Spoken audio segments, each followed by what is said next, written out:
പുനലൂരിൽ ഭാര്യയെ വെട്ടി കൊലപ്പെടുത്തി ഭർത്താവ്. കലയനാട് ചരുവിളപുത്തൻ വീട്ടിൽ ശാലിനിയാണ് കൊല്ലപ്പെട്ടത്. കൊലപാതക വിവരം ഫേസ്ബുക്ക് ലൈവിലൂടെ അറിയിച്ച ശേഷം ഭർത്താവ് ഐസക് പോലീസിൽ കീഴടങ്ങി. പല ബന്ധങ്ങളും ഞാൻ വീട്ടിൽ സ്വർണ്ണമെടുത്ത് പണയം വെക്കുകയും അതുപോലെ തന്നെ ഞാൻ പറഞ്ഞാൽ കേൾക്കാതെ ഇഷ്ടമുള്ള പോവുകയും ചെയ്യുകയും ചെയ്തുകൊണ്ടിരിക്കുകയായിരുന്നു. പുനലൂർ കലയനാട് കൂത്തനടിയിലാണ് ഭർത്താവ് ഭാര്യയെ വെട്ടിക്കൊലപ്പെടുത്തിയത്. കലയനാട് ചരുവിളപുത്തൻ വീട്ടിൽ ശാലിനിയാണ് കൊല്ലപ്പെട്ടത്. കൊലപാതക വിവരം ഫേസ്ബുക്ക് ലൈവിലൂടെ അറിയിച്ച ശേഷം പ്രതിയായ ഭർത്താവ് ഐസക് പോലീസിന് മുന്നിൽ കീഴടങ്ങുകയായിരുന്നു. പല ബന്ധങ്ങളും ഞാൻ വീട്ടിൽ സ്വർണ്ണമെടുത്ത് പണയം വെക്കുകയും അതുപോലെ തന്നെ ഞാൻ പറഞ്ഞാൽ കേൾക്കാതെ ഇഷ്ടമുള്ള പോവുകയും ചെയ്യുകയും ചെയ്തുകൊണ്ടിരിക്കുകയായിരുന്നു. എനിക്ക് 2 മക്കളാണ്. മക്കളൻ ക്യാൻസർ പേഷ്യന്റാണ്.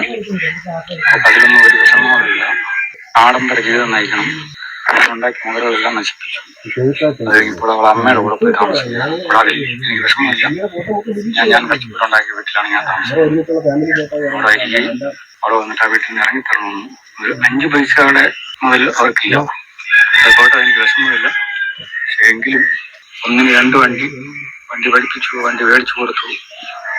അനാവശ്യമായ പൂക്കളെല്ലാം പറയും വണ്ടി ഉപയോഗിക്കാൻ പാടില്ല എന്ന് പറഞ്ഞപ്പോൾ എന്റെ കയ്യിൽ കിടന്ന എന്റെ പേരെഴുതിയ ഞാൻ ഇട്ട് കൊടുത്ത മോതിരം ഞാൻ അറിയാതെ പണയം വെക്കുകയും പണയം വെച്ചോ കിട്ടുമോ എന്നറിയില്ല. എന്നിട്ട് വളരെ ധിക്കാരപരമായിട്ട് അടുത്ത വണ്ടി മേടിക്കുകയും.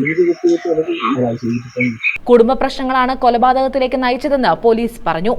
ഐസക്കിന്റെ ഫേസ്ബുക്ക് ലൈവിലൂടെയാണ് ശാലിനിയുടെ കൊലപാതക വിവരം നാട്ടുകാർ അറിയുന്നത്. കുടുംബ പ്രശ്നങ്ങളെ തുടർന്ന് ശാലിനിയും ഐസക്കും ഏറെ നാളായി പിരിഞ്ഞു കഴിയുകയായിരുന്നു. രാവിലെ 6 മണിയോടെ ശാലിനി താമസിക്കുന്ന സ്ഥലത്തെത്തിയ ഐസക്ക് ശാലിനിയെ വെട്ടിക്കൊലപ്പെടുത്തുകയായിരുന്നു. കയ്യിൽ കരുതിയിരുന്ന കത്തി ഉപയോഗിച്ചായിരുന്നു കൊലപാതകം. ഇപ്പം ചേച്ചിയുടെ ഒരു അലർച്ച കേട്ടോണ്ട് എഴുതേക്കുന്നത്. ചേച്ചിയുടെ ആദ്യം അലർച്ച കേട്ട, പിന്നെ ചെറുക്ക അലർന്നതാണ് കേട്ടത്. ഞാൻ വന്ന് നോക്കിയപ്പോഴത്തേന് കമന്ന് കിടക്കുമായിരുന്നു. അയാൾ സ്ഥലത്തുണ്ടായിരുന്നു. അപ്പോഴത്തേന് കയറി അങ്ങ് പോയി. നമുക്ക് എന്ത് ചെയ്യണമെന്നില്ലാതെ പകച്ചു പോയ ഒരിതായിരുന്നു. നേരത്തെ വഴക്കുണ്ടായിരുന്ന അവർ സെപ്പറേറ്റ് ആയിട്ട് അമ്മയുടെ വീട്ടിലായിരുന്നു താമസിക്കുന്നത്. ചേച്ചി ജോലിയുണ്ട്, ആ ജോലിക്ക് പോകാൻ വേണ്ടി കുളിക്കാനൊക്കെ വന്നേ. കുളിക്കാൻ വേണ്ടി പൈപ്പ് തുറന്നു വെച്ചേക്കുമായിരുന്നു. അവർക്ക് 2 പേര്. അതിനെ അറിയത്തില്ല. അവർക്ക് മുമ്പേ അവരൊന്നും വഴക്കായിരുന്നല്ലോ. അന്നേരം പോയി. അന്നേരം അനക്കില്ലായിരുന്നു. ശാലിനിയും ഐസക്കും തമ്മിൽ സാമ്പത്തിക ഇടപാടുകളിലും തർക്കമുണ്ടായിരുന്നു. കൊലപാതകത്തിന് ശേഷം പുനലൂർ പോലീസ് സ്റ്റേഷനിലെത്തിയ ഐസക്ക് കീഴടങ്ങുകയായിരുന്നു. പോലീസ് ആദ്യം വിശ്വസിച്ചില്ലെങ്കിലും പിന്നീട് വെട്ടേറ്റ് കിടക്കുന്ന ഭാര്യയുടെ ചിത്രങ്ങളും ഇയാൾ പോലീസിന് കാട്ടിക്കൊടുത്തു.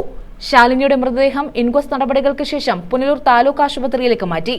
കൊലപാതകം നടക്കുമ്പോൾ മൂത്ത മകൻ വീട്ടിലുണ്ടായിരുന്നു. സംഭവത്തിൽ പുനലൂർ പോലീസ് അന്വേഷണം ആരംഭിച്ചു. ദമ്പതികൾക്ക് 2 മക്കളാണുള്ളത്.